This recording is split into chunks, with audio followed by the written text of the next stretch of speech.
क्या समाज में एक अच्छा इंसान होना जिसे हम नाइस गाय कहते हैं, क्या वो सच में कोई महानता है? या फिर क्या ये सिर्फ हमारी कमजोरी, हमारी लाचारी और कुछ न कर पाने की बेबसी का एक बहुत ही खूबसूरत सा मुखौटा है? ये एक बहुत ही गहरा सवाल है। राइट। क्योंकि महान मनोवैज्ञानिक कार्ल युंग का ये मानना था कि इंसान जिस शराफत का दिखावा करता है वो अक्सर नैतिकता नहीं होती बल्कि डर होता है। वाओ।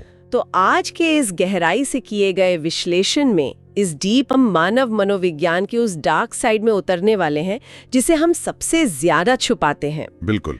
हमारा मिशन ये समझना है कि इंसान अपने अंदर की जिस अंधकारमयी ऊर्जा को दबाकर रखता है, क्या वो उसे सच में सभ्य बना रही है या फिर उसे अंदर से पूरी तरह खोखला कर रही है। देखो, ये एक ऐसा विचार है जो हमारी उन तमाम मान्यताओं की जड़ों पर प्रहार करता है जिनके सारे में बड़े हुए हैं। मतलब हम हमेशा से ये मानते आए हैं कि शांति से रहना, किसी से विवाद न करना और हमेशा दूसरों की बात मान लेना ही इंसान का सबसे बड़ा गुण है। हाँ, एग्जैक्टली। बचपन से यही तो सिखाया जाता है हमें। सही कहा। लेकिन इस चर्चा का जो उद्देश्य है वो उस गहराई तक पहुंचना है जहां हम अपनी खोई हुई ताकत और अपनी संपूर्णता, जिसे युंग होलनेस कहते थे, उसे वापस पा सकें। मेरा यह मानना है कि ये विश्लेषण किसी को क्रूर या बुरा इंसान बनाने के लिए नहीं है। ये असल में एक मानसिक जागृति है, एक माइंडसेट अवेकनिंग। ये उस आत्मविश्वास को वापस लाने की प्रक्रिया है जिसे हमने समाज के डर से, लोग क्या कहेंगे, इस डर से अपने ही दिमाग के सबसे अंधेरे तहखाने में बंद कर दिया है। Okay, let's unpack this. आइए इसे मनोविज्ञान के कुछ सबसे मशहूर और सच कहूं तो रोंगटे खड़े कर देने वाले प्रयोगों के नजरिए से समझते हैं। बिल्कुल। क्योंकि यह मानना बहुत आसान है कि इंसान मूल रूप से बहुत अच्छा है, लेकिन इतिहास कुछ और ही कहानी बयां करता है। येल यूनिवर्सिटी का मशहूर मिलग्राम एक्सपेरिमेंट इसी बात का सबसे बड़ा प्रमाण है।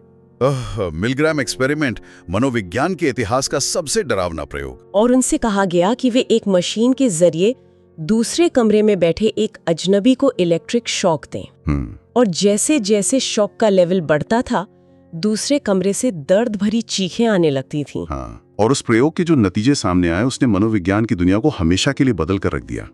मतलब जो लोग शॉक दे रहे थे, ऐसा नहीं था कि उन्हें मजा आ रहा था। हाँ, वे तो कांप रहे थे। बिल्कुल, उन्हें पसीना आ रहा था, उनके हाथ कांप रहे थे, वो बहुत परेशान थे। लेकिन उनके ठीक पीछे एक सफेद कोट पहने हुए साइंटिस्ट खड़ा था जो एक अथॉरिटी फिगर था।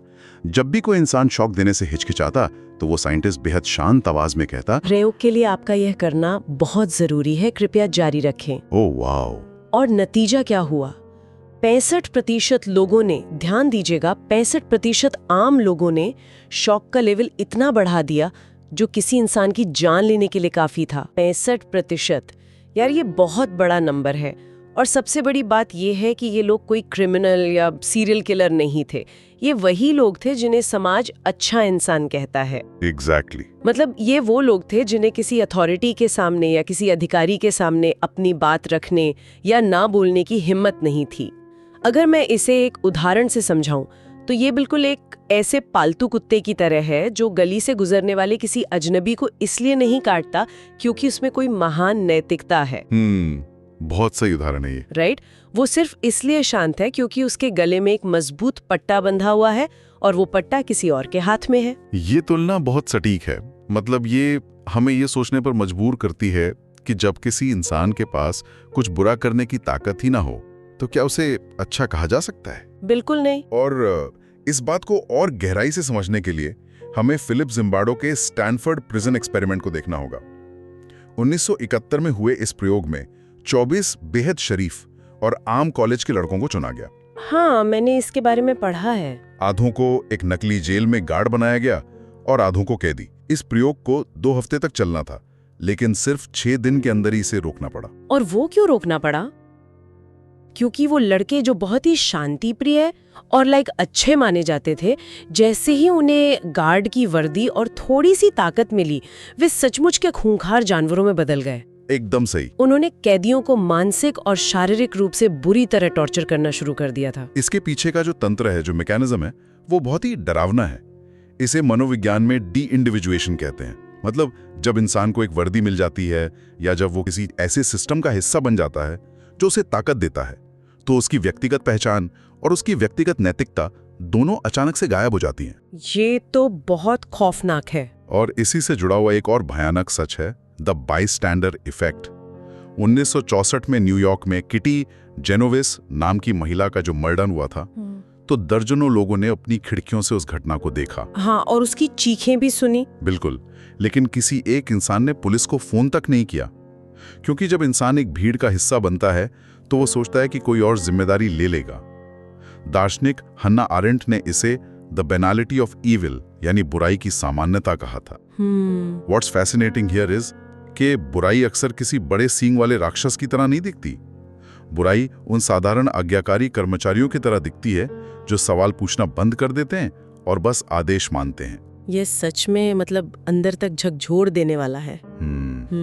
लेकिन अगर ये सच है कि इंसान जन्म से इतना शरीफ नहीं है और ये अच्छाई अक्सर एक खोखला आवरण है, तो सवाल ये उठता है कि ये नकाब आता कहाँ से है। बहुत बढ़िया सवाल है। कार्ल युंग ने जिसे पर्सोना कहा है, वो हमारे व्यक्तित्व का हिस्सा कैसे बन जाता है। मुझे लगता है कि अगर हम बचपन की कंडीशनिंग को देखें तो इसका जवाब बहुत साफ नजर आता है। बिल्कुल। और अगर हम मानव जीवन के शुरुआती सालों पर गौर करें, जब एक बच्चा पहली बार दुनिया से टकराना शुरू करता है, जब वो बच्चा पहली बार अपना गुस्सा दिखाता है, अपनी किसी बात पर अड़ जाता है या अपना अधिकार जताता है, तो क्या होता है? उसे तुरंत डांटा जाता है। हाँ, परिवार और समाज की तरफ से उसे तुरंत चुप करा दिया जाता है। उसे शर्मिंदा किया जाता है और बताया जाता है कि बुरे बच्चे ऐसा व्यवहार करते हैं। अब एक छोटे बच्चे के लिए अपने माता पिता का प्यार खोना मौत के समान होता है। राइट, सर्वाइवल का सवाल है उसके लिए। एग्जैक्टली। इसलिए अपना सर्वाइवल सुनिश्चित करने के लिए वो बच्चा अपनी प्राकृतिक भावनाओं को कुचलना शुरू कर देता है। और मुझे लगता है यहीं से उस प्रक्रिया की शुरुआत होती है जिसे मशहूर लेखक रॉबर्ट ब्लाई ने एक बहुत ही शानदार विचार के जरिए समझाया है। The invisible bag, right? हाँ, वो कहते हैं कि इंसान अपनी उन तमाम प्राकृतिक भावनाओं को, अपने गुस्से को, अपनी आक्रामकता को, अपनी गहरी इच्छाओं को एक लंबे अदृश्य बोरे में भर लेता है और फिर अपनी पूरी जिंदगी उस भारी थैले को अपने पीछे पीछे घसीटता रहता है। कार्ल युंग ने दिमाग के इसी अंधेरे तहखाने को द शैडो कहा है।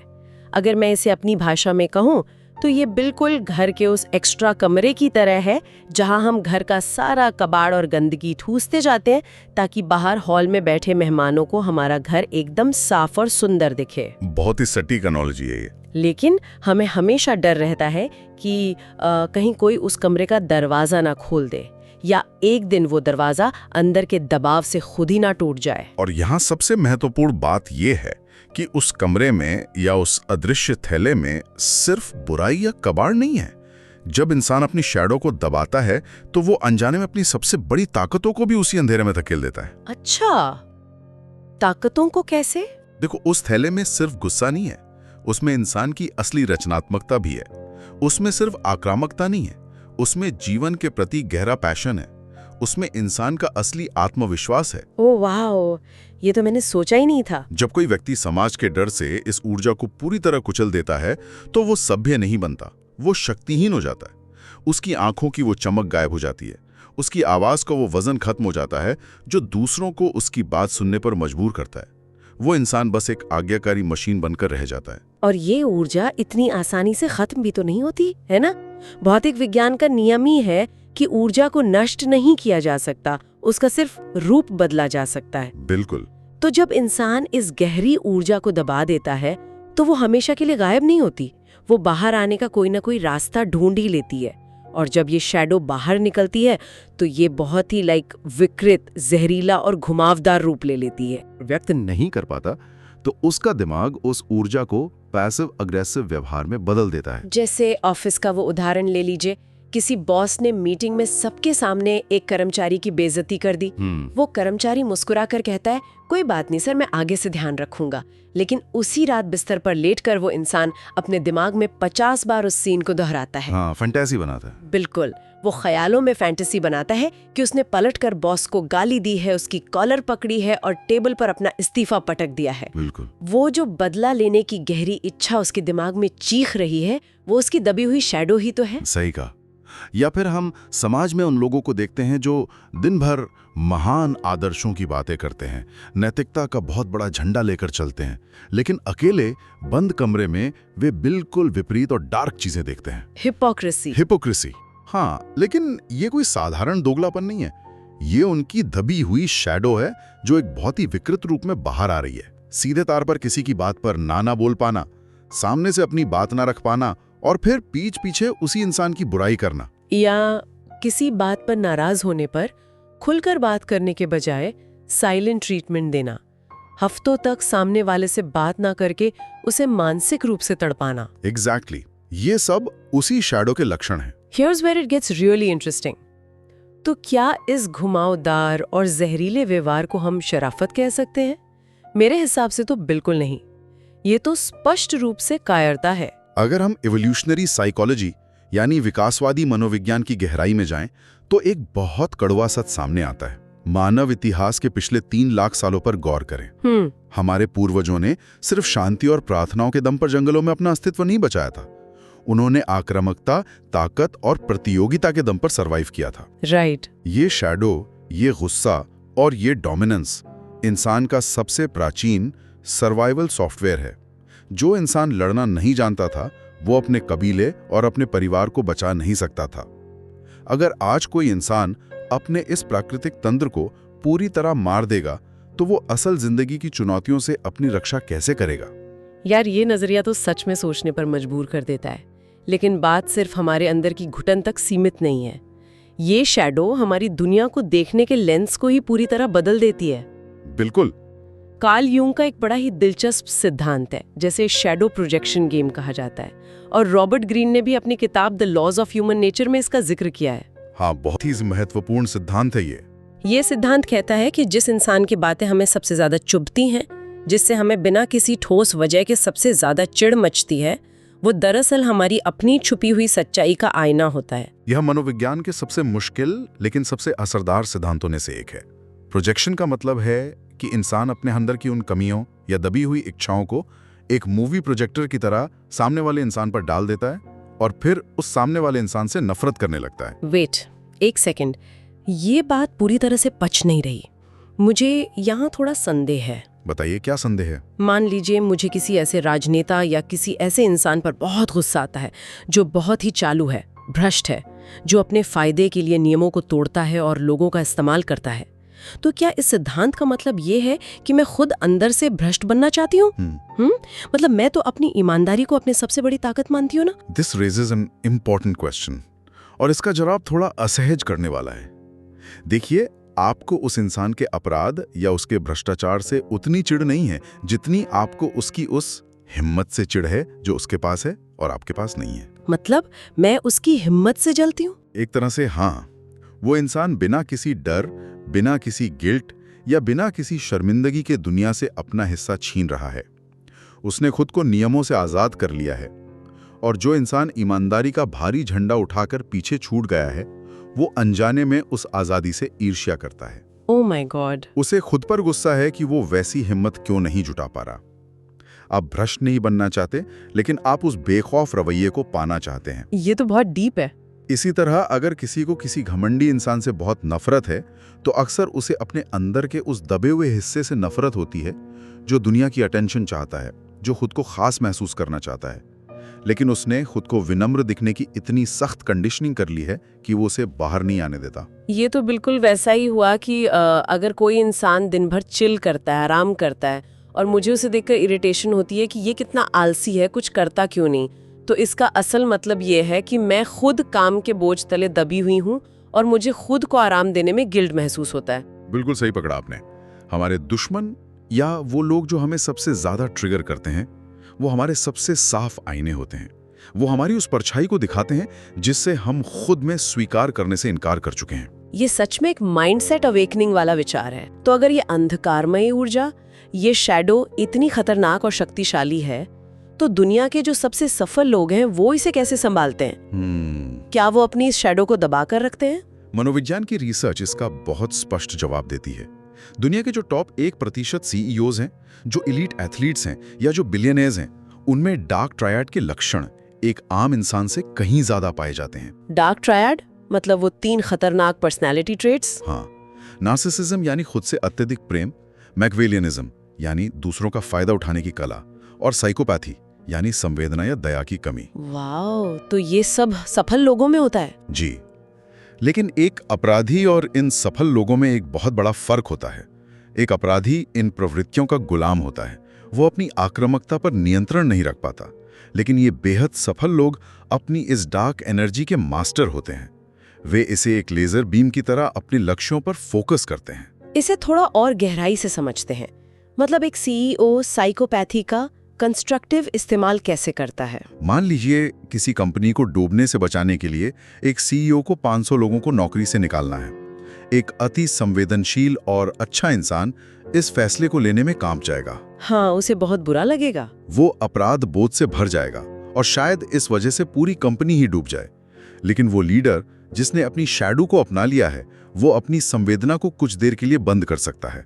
वो बिना किसी भावुकता के एक कड़ा और क्रूर फैसला ले सकता है ताकि बाकी के 5000 लोगों की नौकरी बच सके। वो अपनी डार्कनेस का इस्तेमाल एक टूल की तरह करता है। समझ गई। कार्ल युंग ने भी इसे अपने आर्केटाइप्स के सिद्धांत में बहुत अच्छे से समझाया है। उनका कहना है कि हर इंसान के भीतर एक राजा, एक योद्धा, एक जादूगर और एक प्रेमी छिपा होता है। बिल्कुल, द वॉरियर आर्केटाइप। हाँ, जब इंसान अपने अंदर के उस योद्धा को, उस लड़ने वाले हिस्से को मार देता है, तो वो कमजोर और डिप्रेस्ड हो जाता है। और मुझे याद आ रहा है, मशहूर मनोवैज्ञानिक जॉर्डन पीटरसन भी कहते हैं कि you need to be dangerous, यानी इंसान को खतरनाक बनना चाहिए। If we connect this to the bigger picture, तो यहाँ खतरनाक बनने का मतलब सड़क पर उतरकर हिंसा करना नहीं है। असली शांति का मतलब क्या है? क्या है? अगर कोई इंसान इतना कमजोर है कि वो तलवार उठा ही नहीं सकता और फिर वो दुनिया से कहे कि मैं शांति प्रिय हूँ, तो वो शांति नहीं है, वो उसकी मजबूरी है। राइट, वो तो कुछ कर ही नहीं सकता। बिल्कुल, वो इंसान बस नुकसान ना पहुंचा पाने में सक्षम है।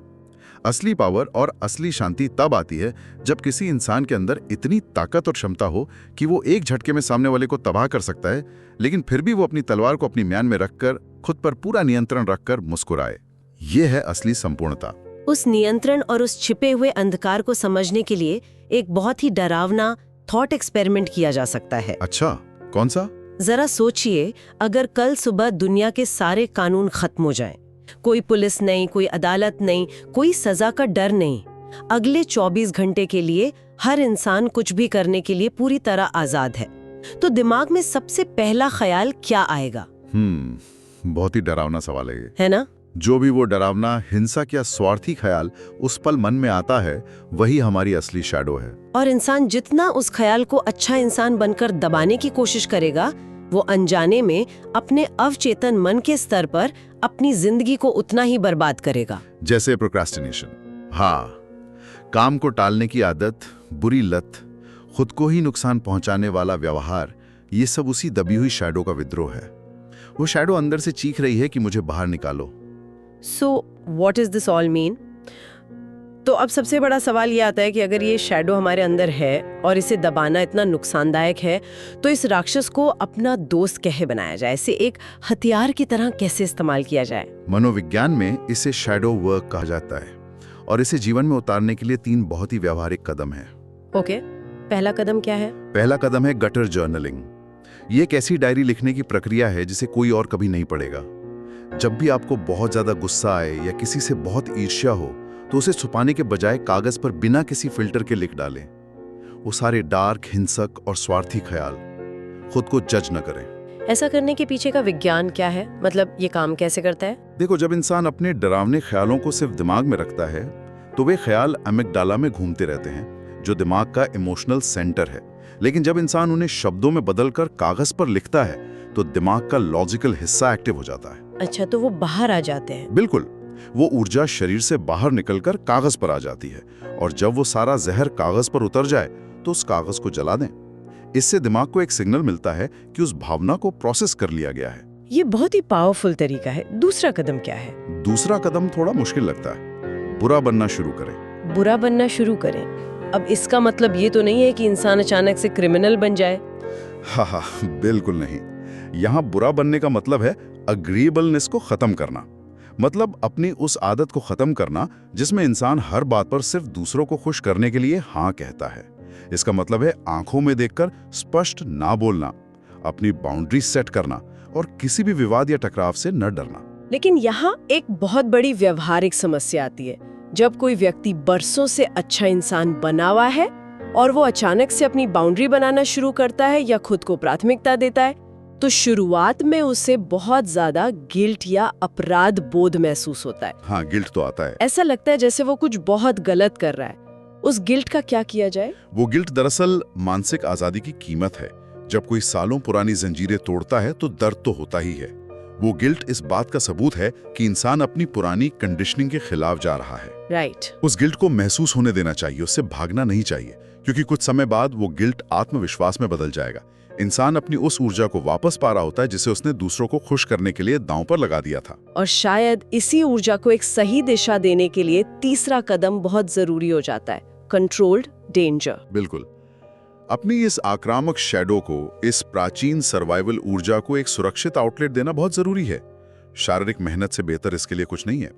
जिम जाना, भारी वजन उठाना, मार्शल आर्ट्स या बॉक्सिंग करना। हाँ, मतलब जब इंसान एक पंचिंग बैग पर अपनी पूरी ताकत से घूसा मारता है तो वो असल में सिर्फ कसरत नहीं कर रहा होता।